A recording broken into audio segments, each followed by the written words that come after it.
those who have never taken a class here with me before, and welcome back to those who do. Hey, like, can you just press something? I have my assistant here, but just hit, got it. Thank you. Welcome. Yes. Welcome. Welcome to our alphabet cooking class. I don't think that's me.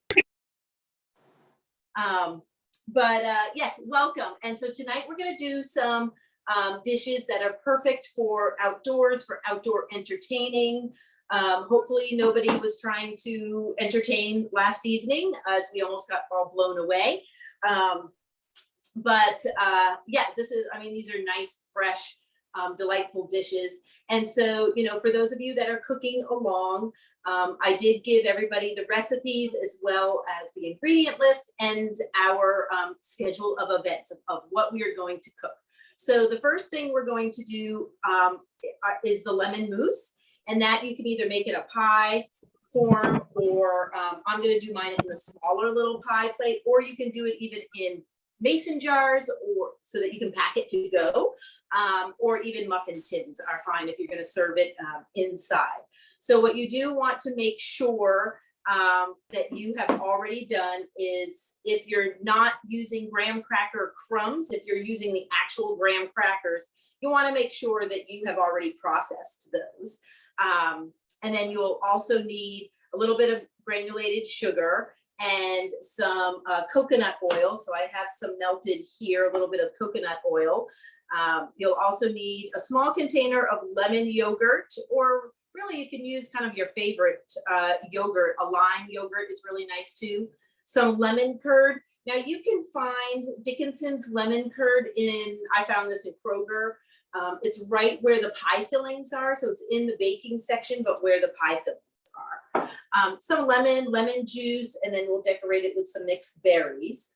Then we'll go ahead and make our zucchini basil soup. Now this one that we're going to make this evening, I am going to, after I blend it, I'm going to let it sit, and I'm going to chill it in the refrigerator overnight. Now you can certainly eat it warm, but it's really nice when it's chilled as well too. So that makes a really nice summer dish. Then we have our pasta with our green olive pesto. So we are going to be using some of the traditional ingredients of a pesto, such as some basil in there, but we're also going to use some parsley. And as our base, we are going to use some green Italian olives. So that'll give it a little bit of a briny taste. And you can just toss that in some pasta that hopefully you've already cooked, or maybe you're cooking it right now. We will want to toss that. We will want to have our pasta cooked and then toss our pesto on top. And then our final dish, which is really our simplest dish, is the marinated tomatoes.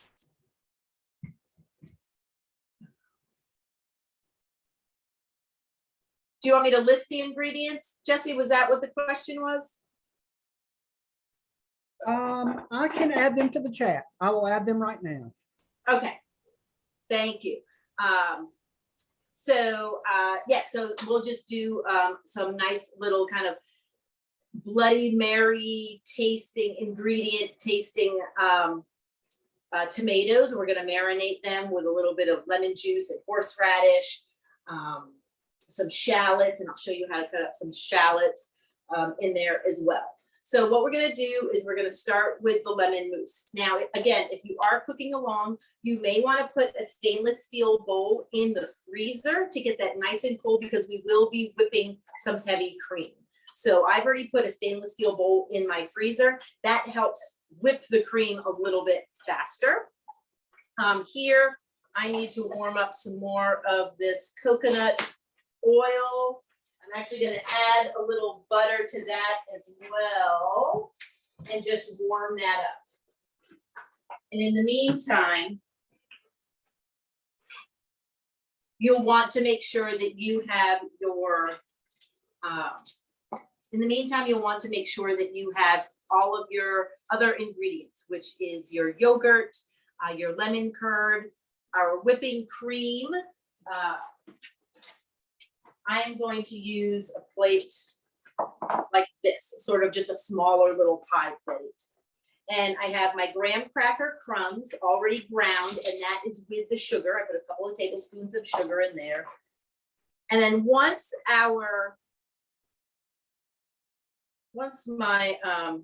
your oil is melted, whether it's coconut oil or butter, you can certainly use some unsalted butter in here as well. Then we're gonna press this into our crust, into our pie plate, and freeze that. Now, you could certainly cheat a little if you wanted to just go ahead and buy a pre-made graham cracker crust. We can certainly make this a semi-homemade dessert. So, feel free to do that as well. Just gonna melt this down a little bit. So at Mise en Place, currently we are hosting a cooking class with the Sours Company. So using a lot of their fun products in our cooking class. But at Mise en Place, which is located down in Chaco Slip, we offer a variety of one evening cooking classes for the general public. So we have a whole list of classes for the public, as well as we also do the corporate events. We do online events like we're doing this evening. We have everything. We offer everything from in-person knife skills all the way to French cooking, fish cookery. We do a fish cookery class, which is really popular. This week we've done a Spanish class. We also have a master chef program. And in the master class program, last night we had Kaya Wingfield, who is a recent spring baking championship on the Food Network winner. So she came in and just did a demo, which was a lot of fun.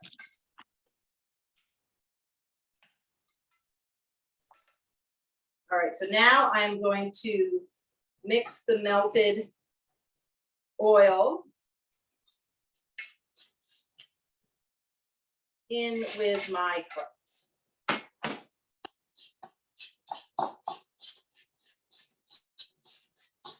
And this is what's going to bind it all together.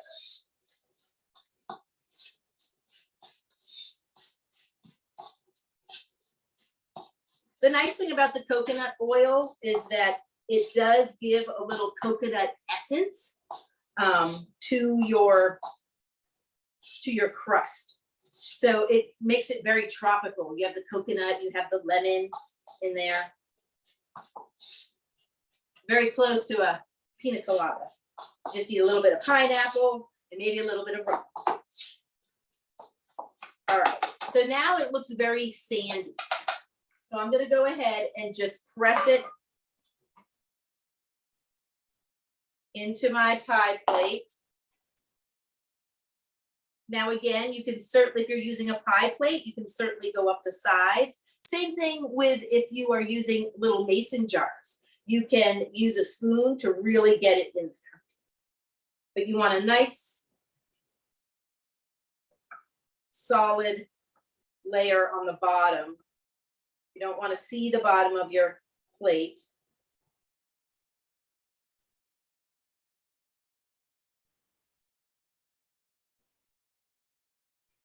And if you're using mason jars, small little 4-ounce mason jars, you can use the back of a spoon or a spatula to really kind of press that down.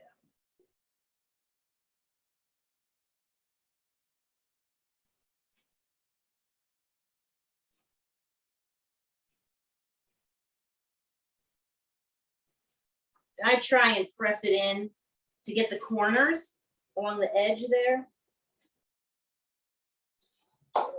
Extra. There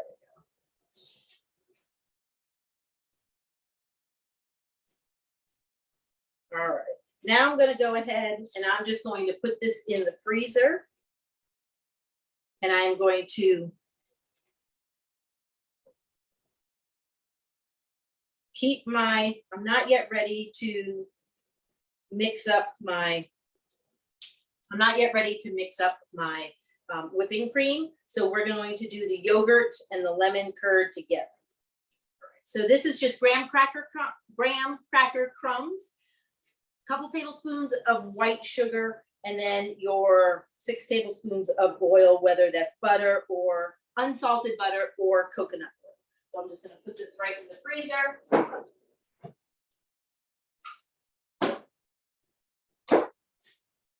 And get my whisk out. Now I'm going to go ahead.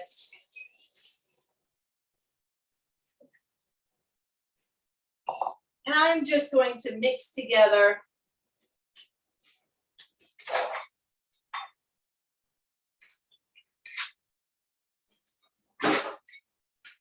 my yogurt and my lemon curd.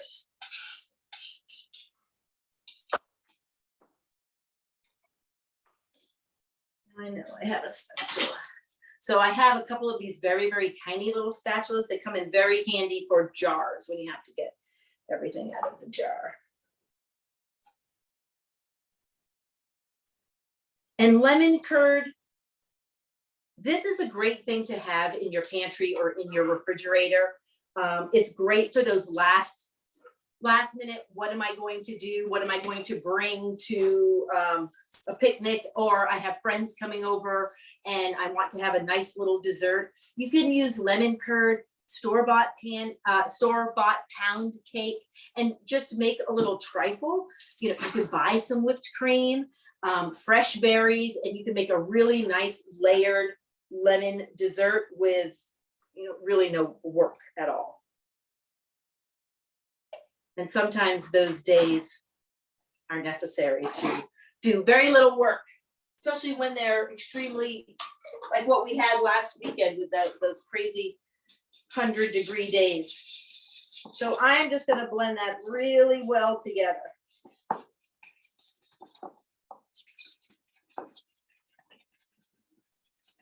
Just until you don't see any more streaks in the bowl.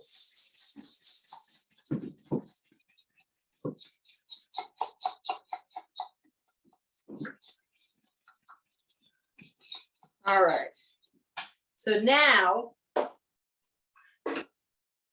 I'm going to go ahead and I'm going to get the bowl out of the freezer and I'm going to whip the cream. So it may be a little loud, but it doesn't take long at all. Now whipped cream, you certainly can do a little bit ahead of time. So you could probably do it, you know, even 15 minutes ahead of time. And just keep it in your refrigerator and it'll be fine. It shouldn't really fall or flatten at all. So this is what I mean.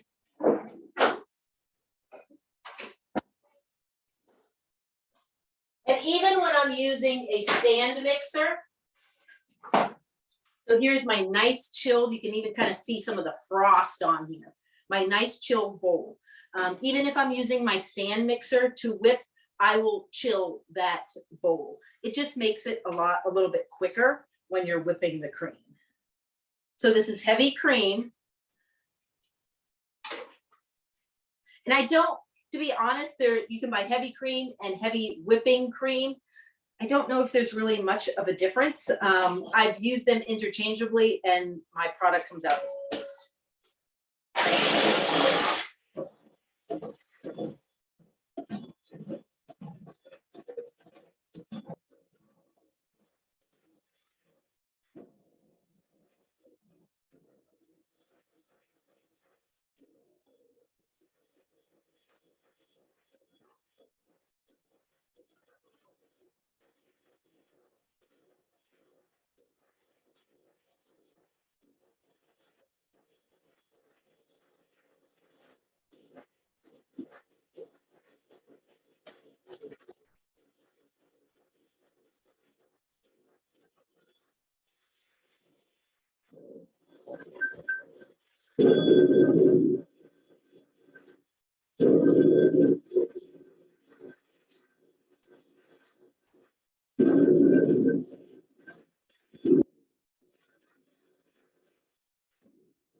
And I don't know why I wait to do this live online with you guys to whip the cream, as it's very loud and probably a little bit annoying too. So I apologize for that. But you want nice stiff peaks. And what does that mean? That means when you lift your beater up, you have these nice peaks either at the bottom of your beater as well as at the top. Now I could probably almost tip that over and it wouldn't fall out. Don't try it, but you want it to be able to hold that peak.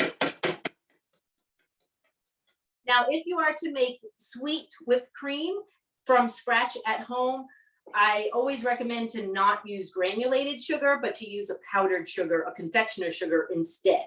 If ever you've added regular granulated sugar to, say, an iced tea or an iced coffee, it doesn't dissolve and it just falls to the bottom. So when you take that sip from a straw, that first sip is all sugar. That's because it won't dissolve. It's nothing warm to let it dissolve. So you'll want to use something finer, like a powdered sugar. And when using beaters, unplug first, then eject. That's my safety tip today.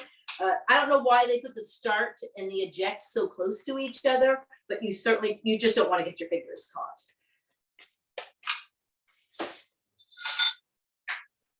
And I love a hand mixer. It takes up so much less space than your, standard big stand mixer. All right, so now that I have nice whipped cream, I am going to, because my whipped cream bowl is bigger than my lemon curd and yogurt mixture, I am going to fold about half of the yogurt mixture into the whipped cream. First, I'm going to fold in half and then I'll add the rest. So I'll fold in about half. And again, when you fold, I'll probably use a bigger spatula than that. When you fold, let's see, I'm left-handed, so I do sort of a G. But if you're right-handed, you want to do a J. So you kind of go down the side and into the middle. And you just keep folding it in. That way you're not whisking it and whipping all that nice fluffy air out. So I'm just folding that in. And again, we don't really want to see too many streaks. So I'm going to add the rest of my yogurt mixture. And this is the yogurt and the lemon curd. Get all that good flavor in there. Now this, they do sell lime curd as well too. So if you wanted to make, not necessarily a key lime pie, but if you wanted to make a lime mousse with berries, lime and blackberry go great together, lime and blueberry go great together. You could even do an orange, maybe with some marmalade, if you didn't mind that already has some of the peels in there. That would be nice. All right, so I don't have any more streaks. It's a very, very pale yellow. I'm going to add a little bit of my zest. Now, when you're zesting a lemon and you need it for the zest and the juice, zest first. It's really hard to try and get the zest off a lemon that's already been squeezed out. So I have a little bit of the lemon zest. Chef Christine, I have a quick question here. Vicky wants to know, can you substitute sour cream for the yogurt? Sure. You can even, if you want to do it like a if you want to do a coconut milk non-dairy yogurt, I would, yes, sour cream, but it's going to be a little tangy. If you didn't want a lemon, I would say you could do a plain yogurt, or you could do a non-dairy yogurt. You could certainly use a sour cream, but it's going to have that sour tang to it. A different sour than a lemon. You may want to add a little bit of confectioner's sugar just to kind of balance out that tartness of a sour cream. But you can always use a plain yogurt or another flavored yogurt, or as I said, like a non-dairy coconut milk yogurt. That would be fine too. And then I'm just adding just a couple of teaspoons, and that's not even, I think I'm only gonna add 1 teaspoon of fresh lemon juice. I'm gonna gently again fold that in.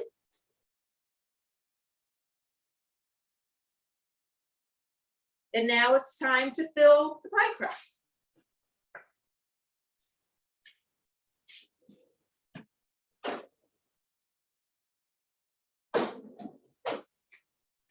And you don't want to garnish it with any of the fruit until after it's set. Because then the fruit may sink a little and those areas may not set as well. So I'm just putting that right in here. I'm already thinking about where I'm going to bring this, who I'm going to share it with, if I'm going to share it with anybody.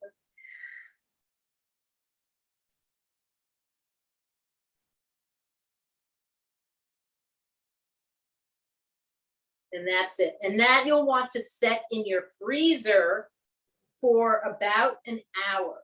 Now, if you were to make this earlier in the day, I would freeze it for that hour.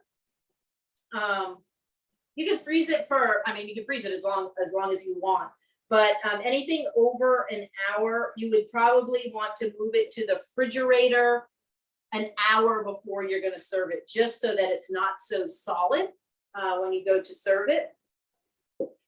Or if you wanted to just take it straight from the freezer and set it out and let that sit out on the counter for about 15-20 minutes or so. And now I'm just going to put that in the freezer, and that's it. I guess we could cover it with some plastic wrap. I'm gonna go grab some plastic wrap. And the reason for covering it is because you're putting it in the freezer and you probably have a lot of different things in the freezer. This is just so it doesn't catch any of those other flavors or odors in the freezer.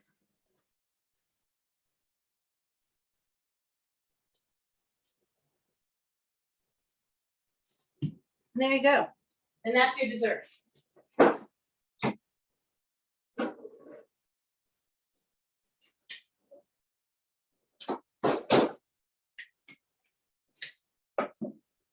And that is our lemon mousse. Does anyone have any questions before we move on to our soup? Okay, so for our chilled zucchini basil soup, another fun tool that I like to have in my house is an immersion blender, which is a stick blender, because this you can plug in and bring it straight to the pot. You don't have to worry about pouring anything hot into a blender. And it's really dishwasher friendly. You just twist off the blending part and you can throw that right in the dishwasher. So that makes it very, very user friendly. So the ingredients that we'll need for our soup. So we have a little bit of olive oil, 1 large leek. Now the thing about leeks, which I think I put the top part in the compost, but leeks, like onions, have layers. They're rooted in the dirt and they grow like an onion in layers and layers and layers. And a lot of times there can be some sediment, some dirt in between those layers. So what you'll want to do is cut them up, dice them up, just the really white part and the pale green part, not the dark, hard, tough, leafy green part. And then put that in some water. And you'll want to break up the leeks a little bit, just so that that sediment falls to the bottom. Then when we are ready to saute, we just lift them out of the water and put them in the pot and saute them that way. So we have some celery that's been finely diced here. So I have some celery. Ooh, I smell my garlic. I was just gonna say I have garlic. I have a few cloves of garlic that have been chopped up. Of course, I have salt, I have garlic, I have my zucchini, which is fresh from the farmer's market. So I have some great zucchini all chopped up here. My basil leaves, also from my garden. Some of those crazy rains have just turned my basil plants into, crazy basil plants, which is great. So we're using a lot of basil tonight in two different dishes. So I have my basil leaves here. We'll want about 5 cups of water. Then of course, salt and pepper and a little bit of fresh juice, a little bit of fresh lemon juice. Grab my salt and pepper.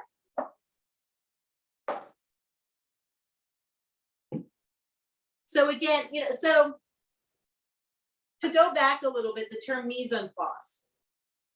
Mise en place is French for all things in its place. So especially for something like this soup, you want to be able to just kind of put it in a pot, blend it, make this delicious, soup.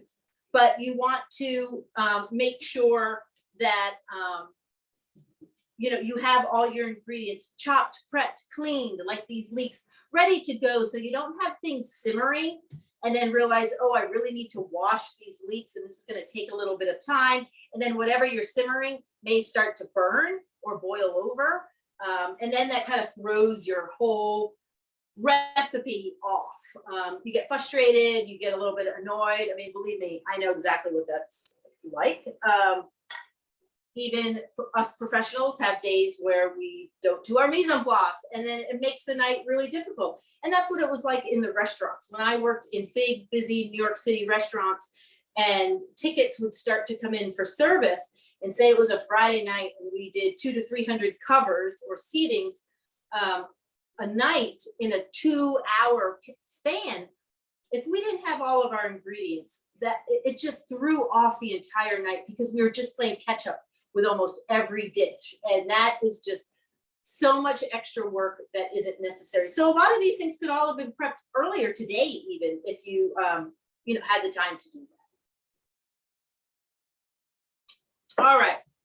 So the first thing we're going to do is a medium pan. I'm making a little less than what this calls for, just because I have a smaller family. But again, this is really nice with either a piece of quiche or a little side salad. This one, I know Vicki asked about the sour cream. This is also really nice with a little dollop of sour cream on top. So I'm heating up the pan and just a couple of tablespoons of olive oil, which usually is about enough to cover the bottom. Now we want to get that olive oil. I have it right now on a medium heat, so it's about a 6, a 5.5, 6. And you want to make sure, let's get that out of the way. You want to make sure that your pan is nice and hot, not super smoking hot, but you want it hot enough that the oil moves around your pan like water. It's really, really fluid. When you first pour it into your pan, it's thick. If you drink wine, they talk about the viscosity in the legs of the wine, and how it kind of slowly, almost like a maple syrup, it has that kind of thickness to it.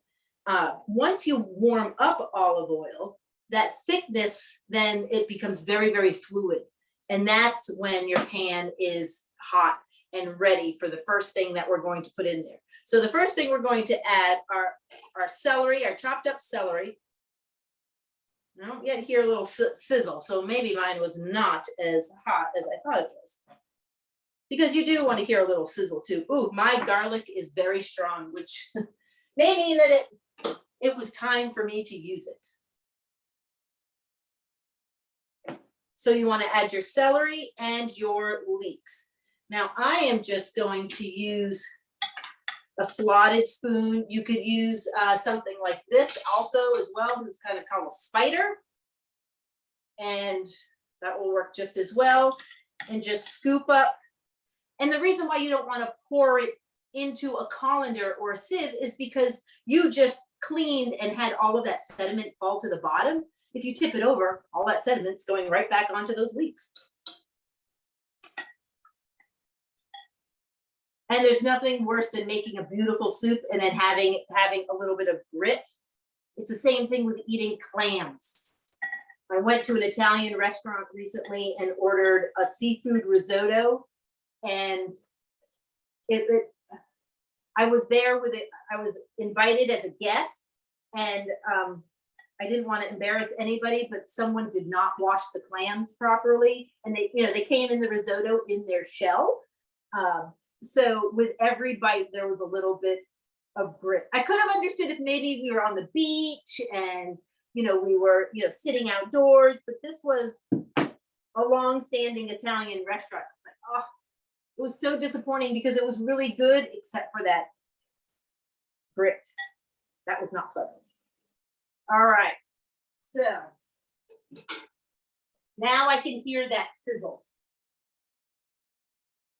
And this we're just going to saute. I'm going to season with a little salt. I like to use, here I have a sea salt. I like to use a kosher salt or sea salt. These have the nice little grinders where you can actually adjust the grind. Usually at home, I have just a pot of salt and I'll just pinch it and put it in there. I like to use the coarser salt because then I'm not using as much salt and I can feel how much I'm actually putting it in a dish. I always say salt is one of those ingredients that you can always add a little, but if you add too much, you can't take it out. So always, go err on the less side, because again, if you're going to serve this chilled, those flavors will sit and meld a little bit overnight. And you'll want your leeks to get nice and translucent, just like sauteing onions. So they'll get this really nice kind of chartreuse green color.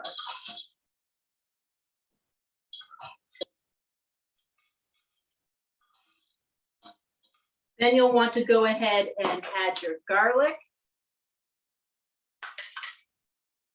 Again, this is just roughly chopped, about 3 cloves of garlic. And I don't go too crazy on the chopping because we are going to use an immersion blender. But I also don't like to leave things really, like the garlic, really big and clunky, because the blade on the immersion blender, it's not as if it's in a regular blender where it's conical and everything will come to the bottom. This you have to kind of move around a little bit. So by having them really big, sometimes they can stay really big in terms of the size. Oh, it smells good. Now I'm going to add my zucchini.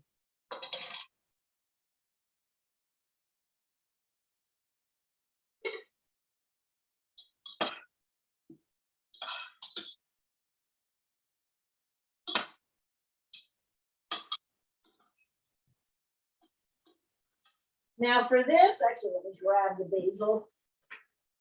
For this, we're putting the basil in 2 increments. And this needs to be roughly chopped. So while that is, I have a little bit of mint in there.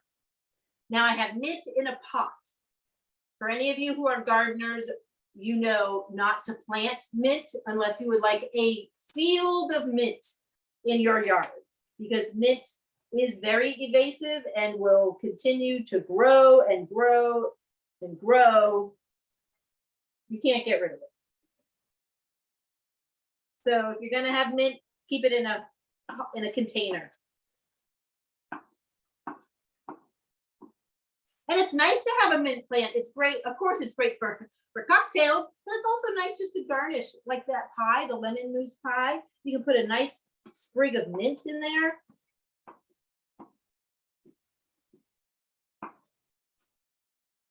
And again, this is just a rough chop.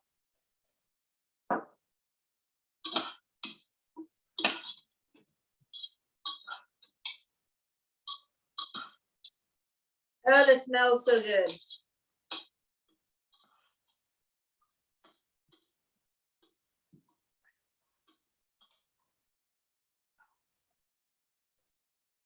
I'm going to add half of the basil.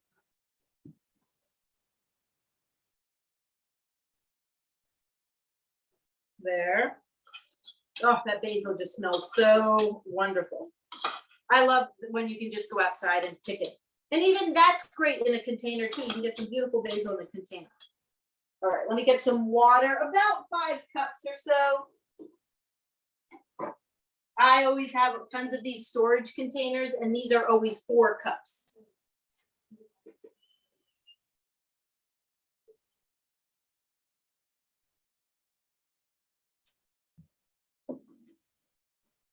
Now, did somebody have a question? I saw a quick little something in the chat. We do have a question. It says, could you use basil to garnish the lemon mousse, or would that be weird? Good question, Vicky. No, you could definitely, basil and mint are in the same family.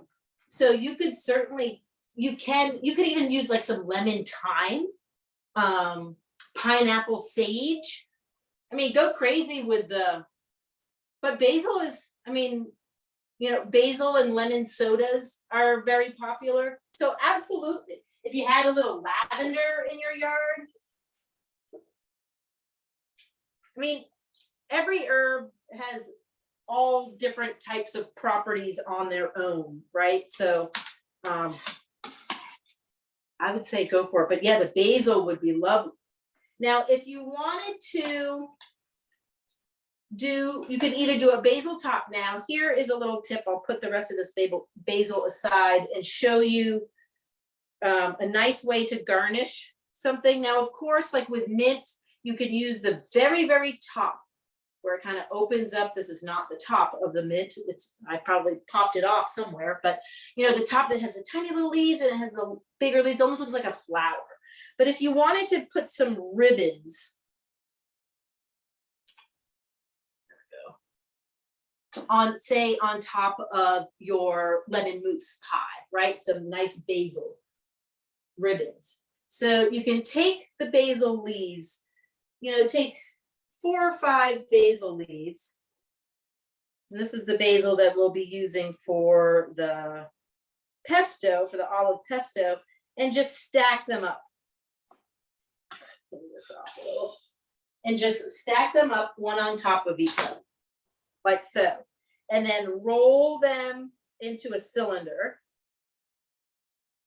And then you have this tight roll of your basil leaves. And then take your knife and just make thin little, maybe not even 1/4 inch, 8-inch slices. This you can also garnish the soup with. So if you're serving the soup to, not only to somebody else, but when you are plating the soup for yourself. We eat with our eyes first, so make it special. Put that little dollop of sour cream if you want. Put those basil ribbons on top of there. You could even chop up a yellow tomato and sprinkle that on top. But here are some really pretty, if you open them up, you get these really pretty ribbons. I'm going to put that on a white plate so you can really see them. So you get these really pretty kind of ribbons. We have another question. That would look really pretty.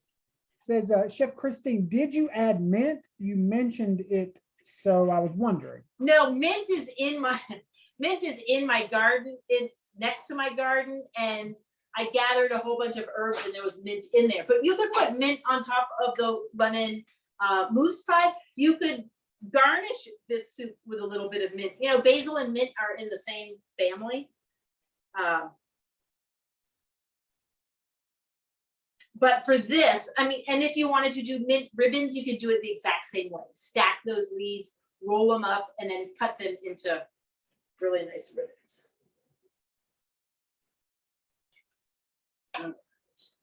So you want to bring the soup up to a simmer and let that simmer for about 10 minutes or so.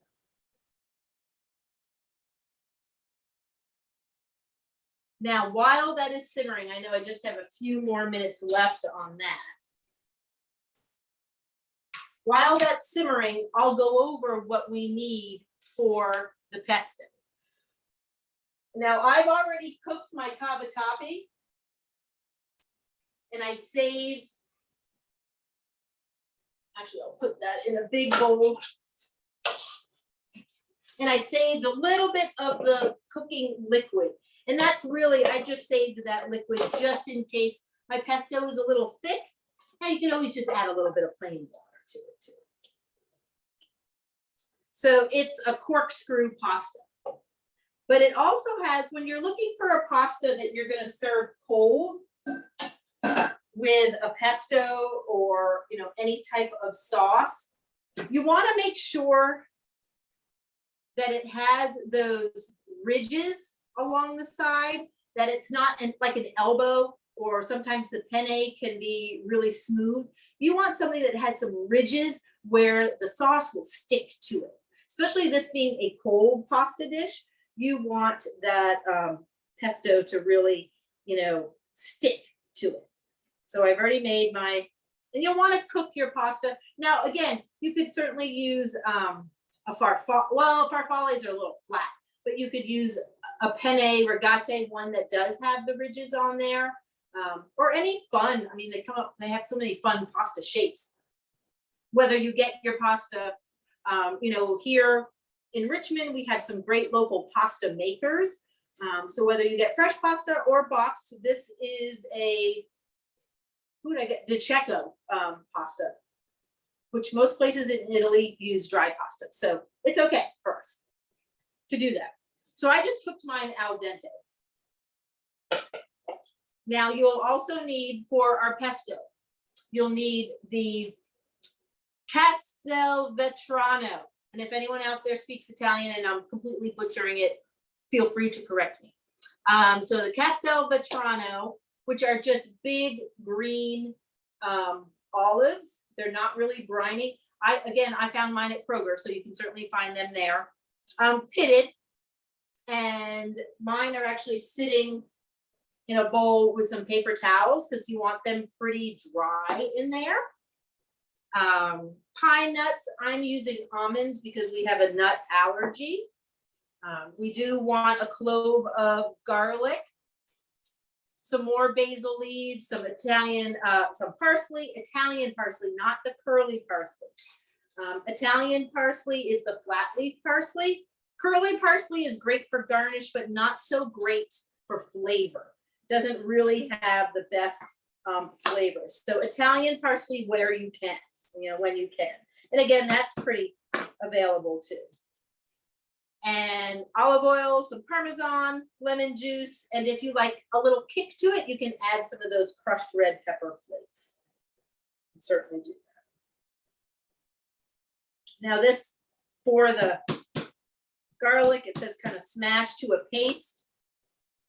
Salt, salt, salt.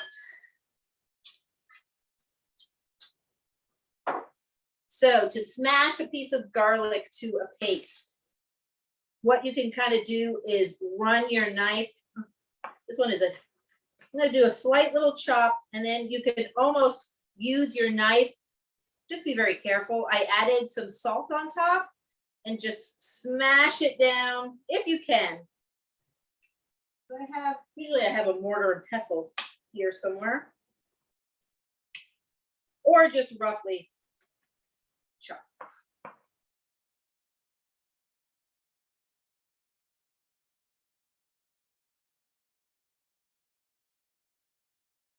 Wide mixer. So sometimes, you know, you certainly don't want to take a big bite of that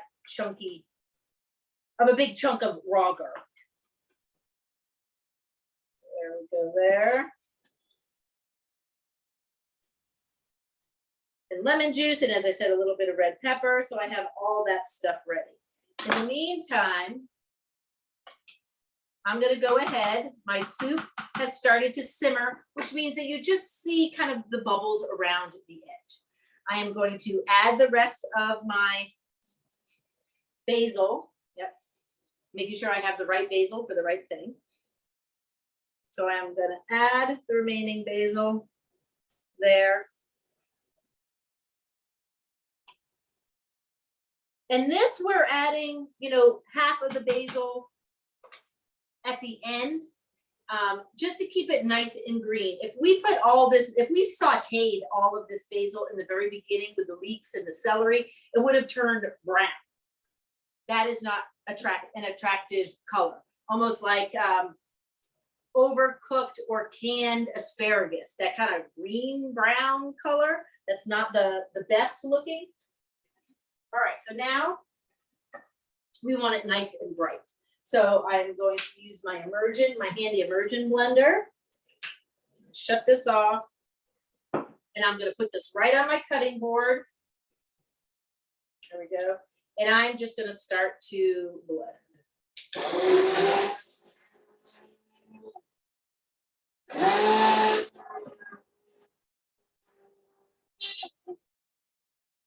Now you will need to kind of move your blender around. Just be careful to shut it off before you lift it, or you'll have a lot more cleaning to do than you expected. Now you can certainly do this in a regular blender. If you are going to do this in a regular blender, put about ladle about half of the liquid in there. And when you put the top on your blender, take out the plastic cylinder in the center of your blender and just use a dish towel to cover that up. Because if you keep that cap on, then what's going to happen is that the steam and the pressure from the hot soup is going to blow the top off, the whole top off. And it's hot, it's dangerous, it's a mess. And so that's why I love these immersion blenders. But if you want something super, super smooth, and if you have one of those Vita Preps that can really, really blend it, certainly use that, but just be careful, do it in batches if you have to, because it can be dangerous.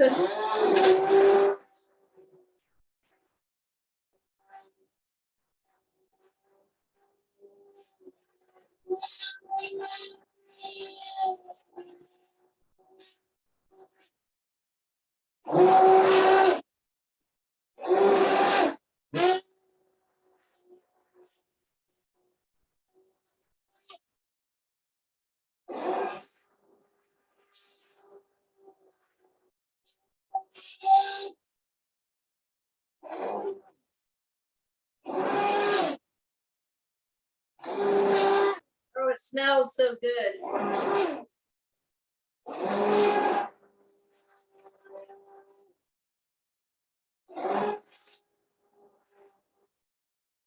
Now again, I really didn't add very much seasoning.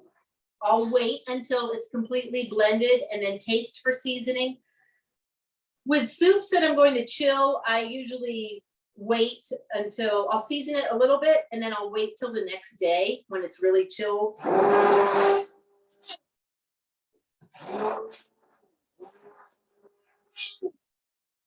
this is looking good.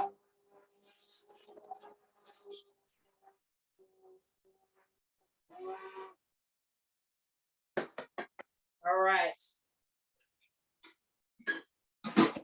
Let's take a taste. It's a beautiful green color, you know, and it's not, it even has like a little bit of foam on the top. And that's just from the air from whipping it. It's beautifully speckled, really nice color. Now mine definitely needs some salt. So I'm gonna add some salt and a little bit of lemon juice.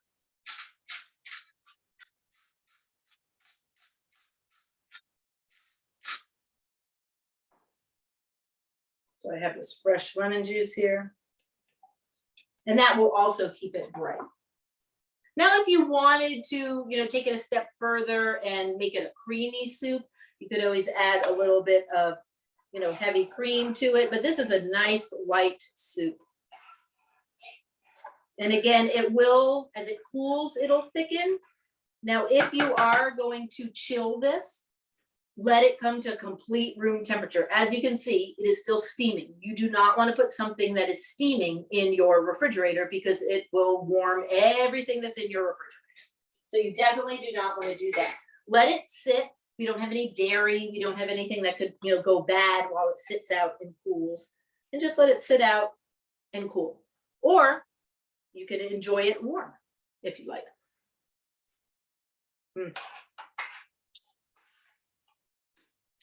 I am going to add some pepper. I feel like it's pepper. And definitely I am going to add a little bit more lemon juice. And then I'm going to let that sit. It'll probably need a little bit more salt. But I'll wait to let that settle and sit. But it is a beautiful, let's see if I have a white bowl in here. Something that I can put that in, just so you can see the color. It's not a bowl, but you'll be able to see it.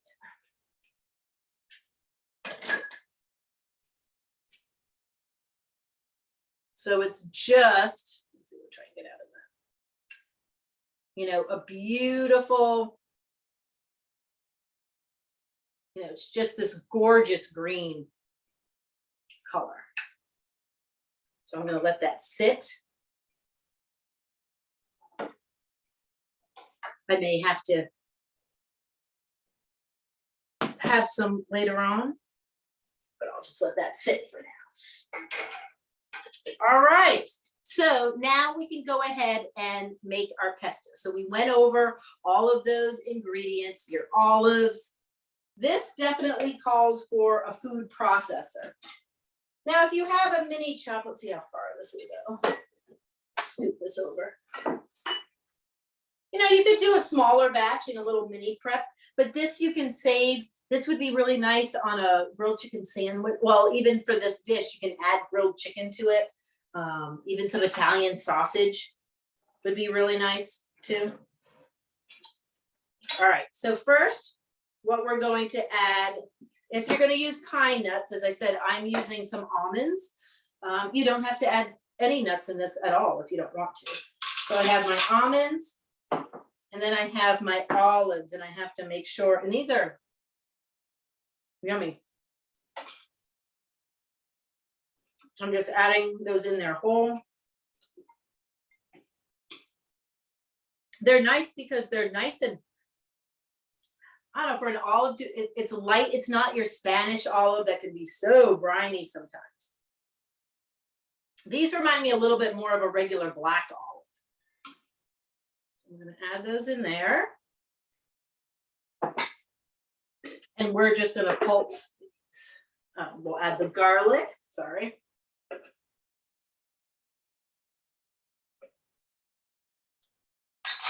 Your basil and your parsley. So again, we have Italian parsley and basil leaves. And I'm just going to put all of that in there. Make sure you have your olive oil handy and take out the center here because we are going to stream some olive oil in as it's going.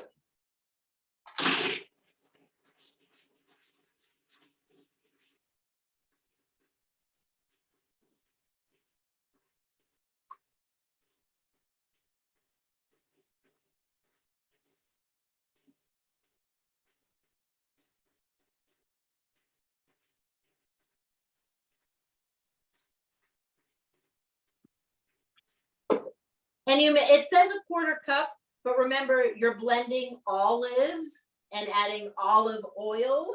So you may not necessarily need all of the, you may not need all of the olive oil. But you can, you know, kind of be the judge of that. So then what I'm going to do is scrape the sides first.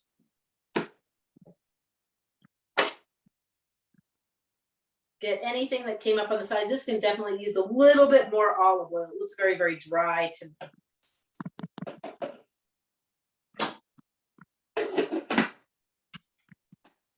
I'm going to add a little bit more olive oil.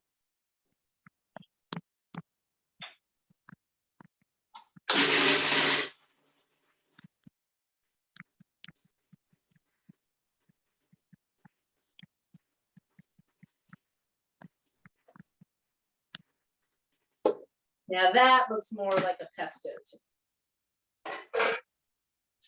It's almost creamy looking in there. So before I add my Parmesan and again, a little bit of lemon juice, and I am going to add some crushed pepper flakes to this because this will add a little bit of spice. Before I do that, I am going to take out the blade because it is very hard, and I've tried to mix around the blade. One, you completely ruin your spatula, and it's dangerous. So I'm going to go ahead and add a couple tablespoons of Parmesan. A little bit of lemon juice. I'm not going to add too much lemon juice in that. And then just a dash of red pepper flakes. And of course, that's optional. If you don't want it too spicy, you don't have to add any pepper flakes to it. And just give that, you know, your spatula has that flat side and the curved side. So you want to use, when you're mixing in a food processor, use that flat side so you can get everything in the corners there. And if it's easier, you can certainly dump this into a bowl and mix it up that way. But if that means it's one less dish to wash, I'm okay with that. All right, so mix that together. Now you will not need all of this for all of your pasta. And certainly take a taste. Let's see. Ooh, it's got a nice kick to it. So you certainly don't need to add any salt. It's nice with the, I like it. It's good with the almonds. It's good with almonds. But I do like pine nuts, and pine nuts will really give it, add a little bit of oil to that too. All right, so I'm probably going to take about half of this and toss it in my pasta, and the rest I'm going to save.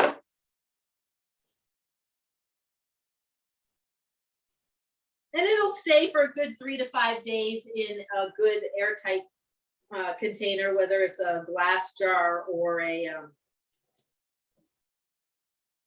plastic container. And you just want to put enough to coat all of your pasta. You know, this doesn't have to be dripping. This is why you have that cavatappi that has that nice kind of curly texture to it, those ridges, because you want that pesto and all of those flavors to be in every bite, every bite.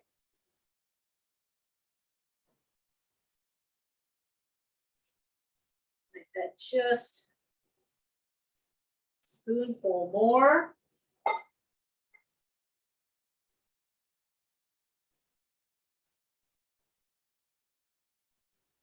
That is it. Just enough. You could toss in some grilled shrimp in here. You could add, as I said, some, you know, chicken, grilled chicken. You could shred up a rotisserie chicken and toss that in here. That'd be really nice too.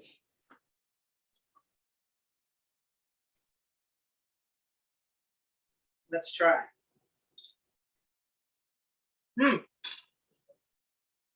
Perfect. That is good. All right. Delicious. Any questions? Add a little bit of lemon juice to my water. No questions? All right. So now on to our Bloody Mary style toast. I'm gonna go put a piece of sourdough. There are some fantastic bakers. Believe me, during the whole, when we were all in quarantine, I tried to get on board the whole sourdough thing. I am not a bread maker. I can do quick breads, not a problem at all. But you know, a bread maker, not so much. But I tried. I made fantastic starters. My starters were great. My bread was not so great. But with the starters, you can make fantastic pizza dough.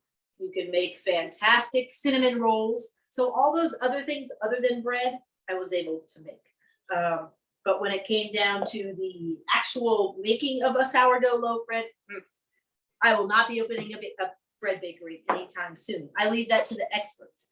And here in Richmond, there is a gentleman that's actually 2 blocks away from Mise, and his company is called Europa Crust. And he now sells to Tom Leonard's and Elwood Thompson's, and he makes an Italian sourdough, a French sourdough, a rye sourdough, a multigrain, and a delicious Finnish sweet cardamom bread. So there's nothing like fresh homemade sourdough bread. And I am very thankful for the people who make it and make it well, because I am not one of those. So here I actually got some little orange cherry tomatoes and I cut those in half. But what we will need to, what ingredients we'll need for this dish is 1 lemon zested and juiced. So I already kind of have that all out here. Your grape tomatoes halved, a little bit of olive oil, a little bit of sherry vinegar, salt, pepper, that W sauce, the Worcestershire sauce. It said like 5 million different ways. Worcestershire sauce, a little bit of cayenne if you want that little heat, some horseradish, 2 celery stalks sliced, chop up the celery leaves. Now, ideally, the lightest celery leaves that are in the center are the best tasting. And I know this because at one of the restaurants where I worked in New York, we had a big seafood platter, and we always put out celery with the, like, as a little garnish on the seafood platter or with oysters. And the chef always made sure that the tender little baby, almost white, like the very, very lightest green celery leaves were on there, because everything else was very, very bitter. So if you have a bunch of celery and you have those inner leaves, use those. Those are ideal.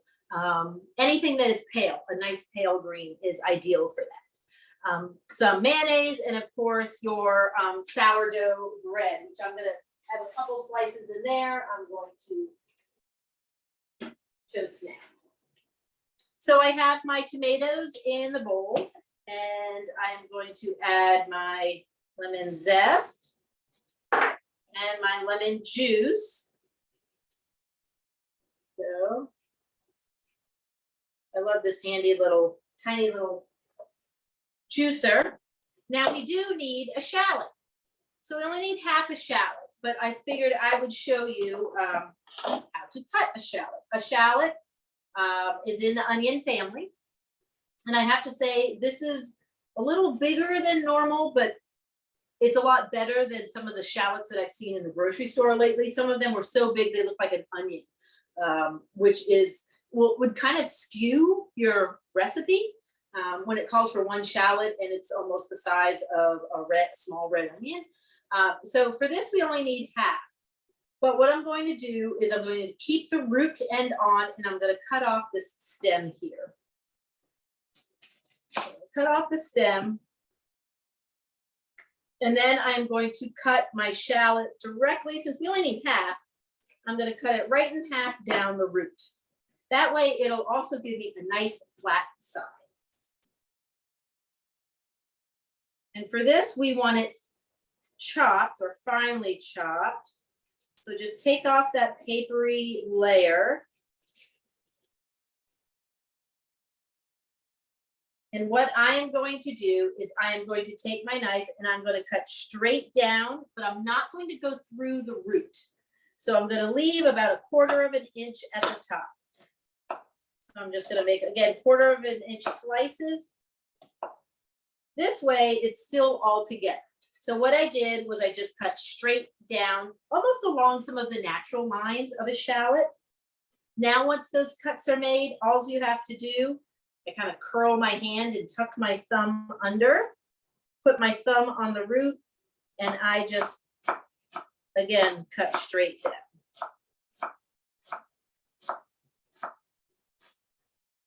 If you have to dig your nails in there, dig your nails in there. Now, when it comes really close to the root end and your fingers are starting to slip and you don't feel steady, stop. This is a shallot. These are your fingers. Fingers are more important. I just stop and then I will kind of turn it over and just roughly chop what I can. If there's hardly anything left, you know, again, don't really worry about it. All right, so that I can put right in the bowl. You want your couple of tablespoons of olive oil.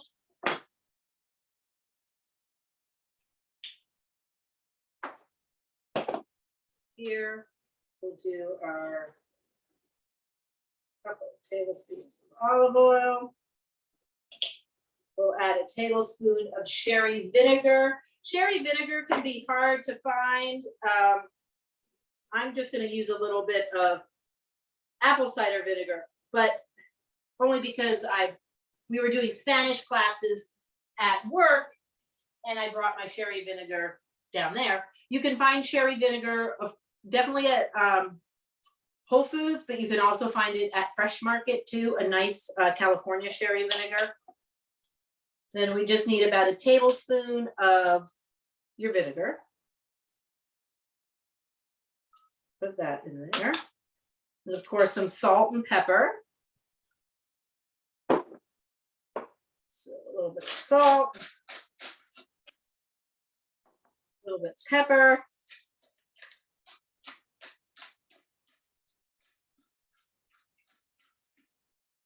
You know, and just think, if you drink Bloody Marys, you know, how much pepper do you like in there? Do you like a good amount of pepper in there?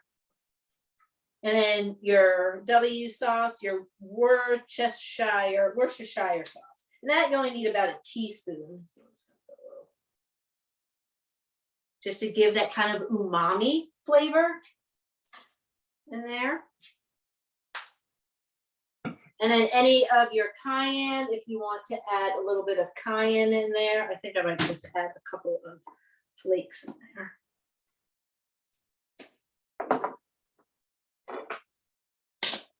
And then of course your 1 tablespoon of horseradish.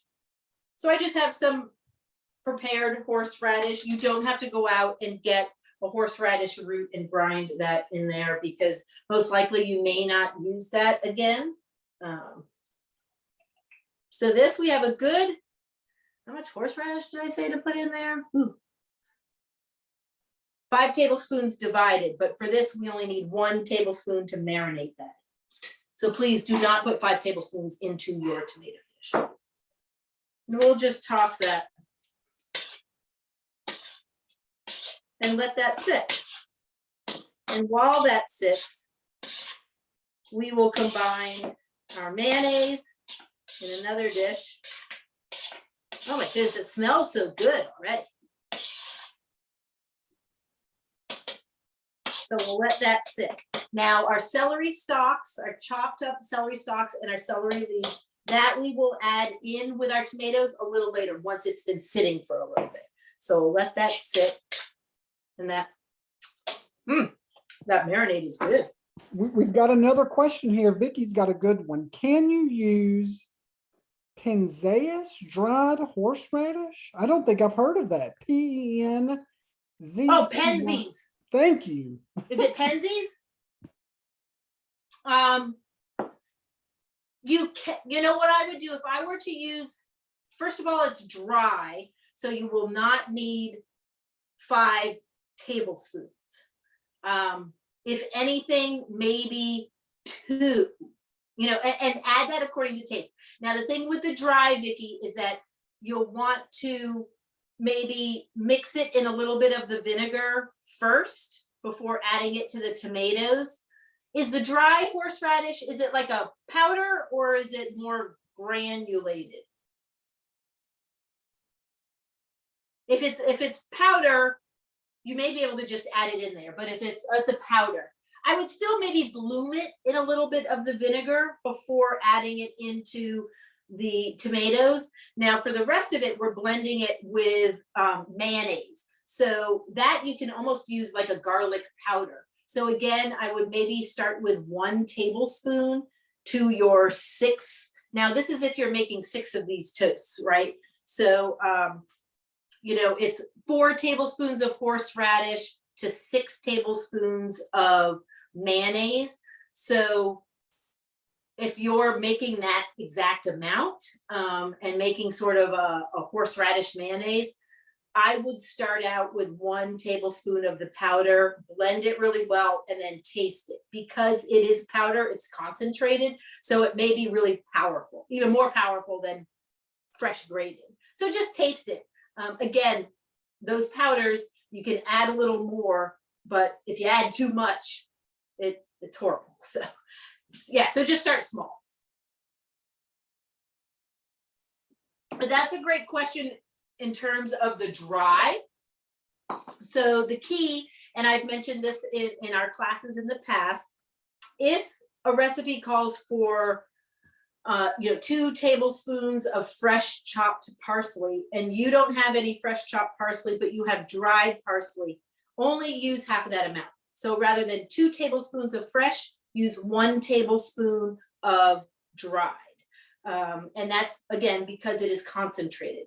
But make sure that if you are using a dried as a substitute, make sure that you bloom it in some sort of liquid, whether it's a vinegar or a little bit of warm olive oil.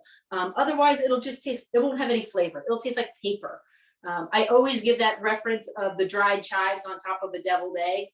It adds nothing to the deviled eggs other than maybe some color, but it has no taste because you didn't do anything to open up that flavor. They're dried and concentrated. So yeah, that's what you'll definitely want to be careful of. All right, so while those are sitting, I have my toasting. So I just have a couple of slices there, and you'll want to put, I am just going to do 1 tablespoon of, because I only have 2 slices of bread, I'm going to do 1 tablespoon of horseradish, 1 good heaping tablespoon of horseradish, because again, this horseradish mayo, fantastic on a roast beef sandwich, right? Just really, really good on a roast beef sandwich. Pastrami. All right, so I have my horseradish, and then I'm going to get my mayonnaise.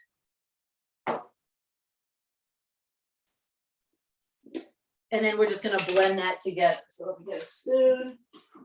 Oh, it looks like my toast is done. So I'm just going to take a couple of those. I'm going to blend that together.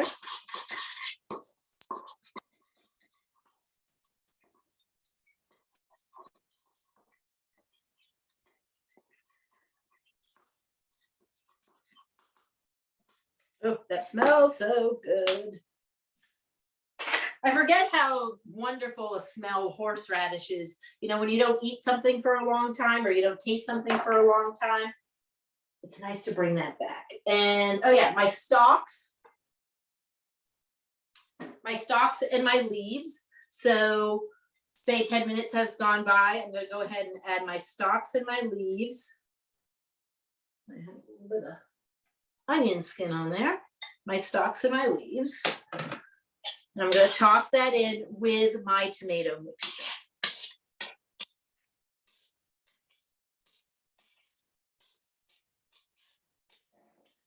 Okay, now let me get my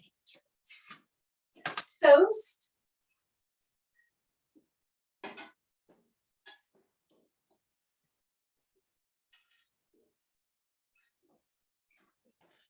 Here. So what you'll want to do with your toast is a little smear of your mayo, about a tablespoon. And get that, really get a nice amount there on that toast.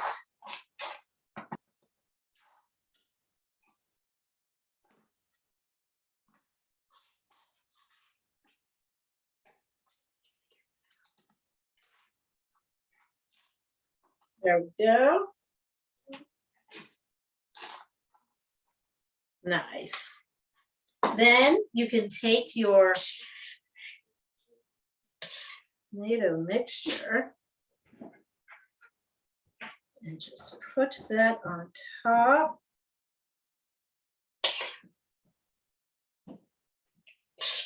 Make sure you get a nice mixture of the tomatoes and the celery leaves and the vinaigrette.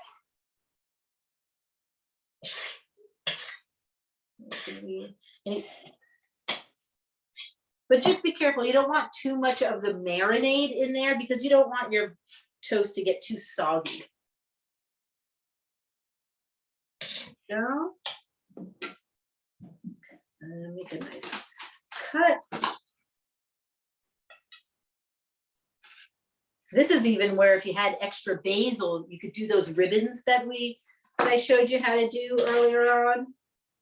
Add those there.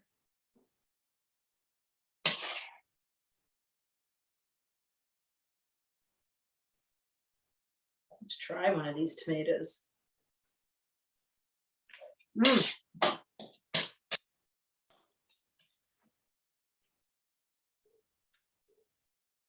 That is good. Just the tomatoes alone are really, really good. But what a nice, kind of change to, your basic tomato and mayo sandwich. This is great with that soup. This is a really nice, just kind of open-faced toast with that soup. Kind of put that there. All right, so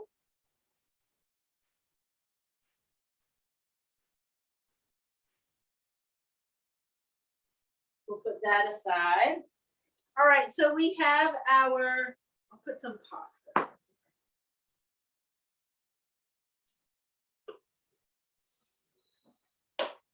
We'll make it look a little fancier. All right, so we have our pasta with our green olive pesto.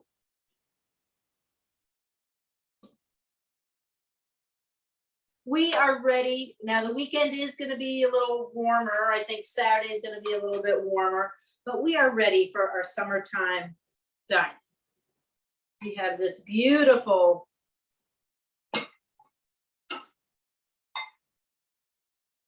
zucchini soup.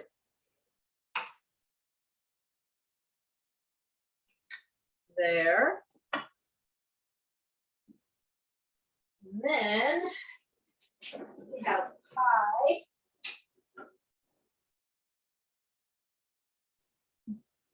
The pie is still a little soft, but for the picture, it's not bad. It still really needs to be in there for, at least an hour. So we have our lemon mousse pie, and I have some, again, from the farmer's market, I have some beautiful blueberries that I'm going to put on top.